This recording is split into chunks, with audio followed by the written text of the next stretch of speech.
2024चा रणसंग्राम अर्थात लोकसभा निवडणूक 2024 या निवडणुकीकडे सगळ्यांचंच लक्ष लागलंय. त्यात कुणाचा विजय होणार, कोण आघाडीवर असणार, कुणाचा पराभव होणार, तुमचा खासदार कोण होणार, हेच या व्हिडिओतून आपल्याला जाणून घ्यायचंय. त्यामुळे हा व्हिडिओ शेवटपर्यंत नक्की बघा. महाराष्ट्रात एकूण 48 मतदारसंघ आहेत. विदर्भात 10 मतदारसंघ, मराठवाड्यात 8 मतदारसंघ, पश्चिम महाराष्ट्रात 10, उत्तर महाराष्ट्रात 8, कोकणमध्ये 6 आणि मुंबईत 6 असे एकूण मिळून 48 मतदारसंघ आहेत. यात 5 टप्प्यात मतदान पार पडणार आहे. पहिला टप्पा 19 एप्रिल रोजी पार पडला, तर दुसरा टप्पा 26 एप्रिल, तिसरा टप्पा 7 मे, चौथा टप्पा 13 मे आणि 5वा टप्पा 20 मे रोजी पार पडणार आहे. यात पहिला टप्पा म्हणजे 19 एप्रिल रोजी विदर्भात मतदान पार पडलं. विदर्भात एकूण 10 मतदारसंघ आहेत. यात सुरुवातीला रामटेक हा मतदारसंघ येतो. रामटेक मध्ये कुणाचा विजय होणार हे पाहूया. इथे राजू पारवे शिवसेना महायुतीचे उमेदवार आहेत. राजू पारवे हे काँग्रेसचे आमदार होते. निवडणुकीच्या काहीच दिवस आधी त्यांनी शिवसेनेमध्ये प्रवेश केला होता. तर दुसरीकडे श्यामकुमार बर्वे काँग्रेस मवियाचे उमेदवार आहेत. त्यांची उमेदवारी नाट्यमय पद्धतीची होती. त्यांना शेवटच्या क्षणी उमेदवारी देण्यात आली, कारण त्यांच्या पत्नीने जो फॉर्म भरला होता तो जात प्रमाणपत्र पडताळणीमध्ये रद्द झाला होता. तसेच वंचित बहुजन आघाडीतर्फे किशोर गजभिये यांना उमेदवारी देण्यात आली. ही अत्यंत चुरशीची लढत असणार आहे. त्यामुळे यात राजू पारवे यांना आघाडी मिळू शकते. विदर्भातील पुढचा मतदारसंघ आहे नागपूर. येथे नितीन गडकरी भाजप महायुतीचे उमेदवार आहेत, तर विकास ठाकरे काँग्रेस म्हणजेच मवियाचे उमेदवार आहेत. इथली लढत ही सोपी आहे. त्यामुळे बऱ्याच जणांनी या मतदारसंघाचा अंदाज आधीच बांधला होता. भाजपचे उमेदवार नितीन गडकरी विजयी होणार आहेत. तर इकडे वर्धा लोकसभा मतदारसंघात रामदास तडस भाजप महायुतीचे विद्यमान खासदार आहेत. त्यांना उमेदवारी देण्यात आली आहे. अमर काळे पवार गटाचे म्हणजेच मवियाचे उमेदवार आहेत. राजेंद्र साळुंके वंचित बहुजन आघाडीचे उमेदवार आहेत. त्यामुळे इथे चुरशीची लढत पाहायला मिळणार आहे.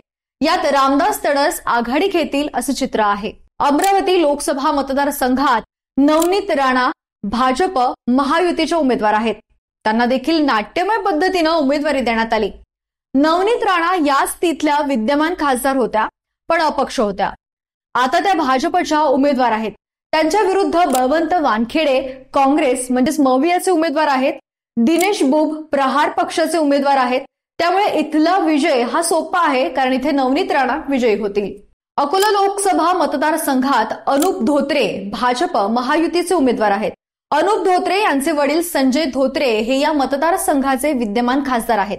त्यांच्या विरुद्ध अभय पाटील म्हणजेच काँग्रेस मवियाचे उमेदवार आहेत. तर वंचित बहुजन आघाडी पक्षाकडून प्रकाश आंबेडकर स्वतः उमेदवार आहेत. पण इथे विजय सोपा मानला जातोय. अनुप धोत्रे विजयी होतील. बुलढाणा मतदारसंघात काटेकी टक्कर पाहायला मिळणार आहे. आधी महायुतीकडे हा मतदारसंघ होता. प्रतापराव जाधव शिवसेना महायुतीचे उमेदवार असणार आहेत. प्रतापराव जाधव हे विद्यमान खासदार आहेत. यांना पुन्हा एकदा उमेदवारी देण्याचा निर्णय घेण्यात आला. तर इकडे नरेंद्र खेडेकर शिवसेना उद्धव बाळासाहेब ठाकरे पक्षाचे म्हणजेच महाविकास आघाडीचे उमेदवार आहेत. तर वसंत मगर वंचित बहुजन आघाडीचे उमेदवार आहेत. त्यामुळे इथे काटेकी टक्कर असली तरी नरेंद्र खेडेकर आघाडी घेतील असं चित्र आहे. हे चित्र पलटूही शकतं. भंडारा गोंदिया लोकसभा मतदारसंघातही काटेकी टक्कर पाहायला मिळते. सुनील मेंढे भाजप महायुतीचे उमेदवार आहेत. प्रशांत पडोळे काँग्रेस मवियाचे उमेदवार आहेत आणि संजय केवट वंचित बहुजन आघाडीचे उमेदवार असणार आहेत. त्यामुळे इथे चुरशीची लढत पाहायला मिळणार आहे. सुनील मेंढे हे आघाडी घेऊ शकतात. गडचिरोली चिमूर हा अतिशय संवेदनशील आणि नक्षलग्रस्त भाग मानला जातो. इथे अशोक नेते भाजप महायुतीचे उमेदवार आहेत. हे विद्यमान खासदार आहेत. त्यांच्या विरुद्ध नामदेव किरसान काँग्रेस मवियाचे उमेदवार आहेत. इथे अशोक नेते आघाडी घेऊ शकतात अशी शक्यता आहे. चंद्रपूर लोकसभा मतदारसंघात भाजप महायुतीचे आणि राज्याचे वन आणि सांस्कृतिक कार्यमंत्री सुधीर मुनगंटीवार यांना उमेदवारी देण्यात आली आहे. त्यांच्या विरुद्ध काँग्रेस मवियाच्या प्रतिभा बाळू धानोरकर यांच्यात लढत असणार आहे. त्यामुळे इथे आधीच अंदाज बांधण्यात आलाय की सुधीर मुनगंटीवार यांचा विजय होईल.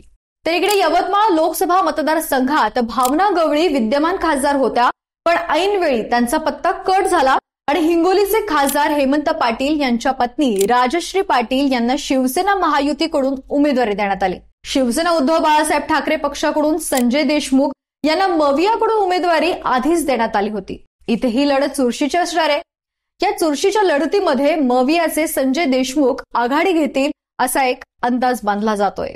हा तर आपण एक अंदाज बांधलाय. बाकी तुमचा मतदारसंघ कोणता आहे आणि तुमचा खासदार कोण व्हायला हवा हे आम्हाला कमेंट बॉक्समध्ये नक्की कळवा. व्हिडिओला लाईक करा, शेअर करा आणि जर तुम्ही या चॅनलवर नवीन असाल तर चॅनलला सबस्क्राईब करायला विसरू नका.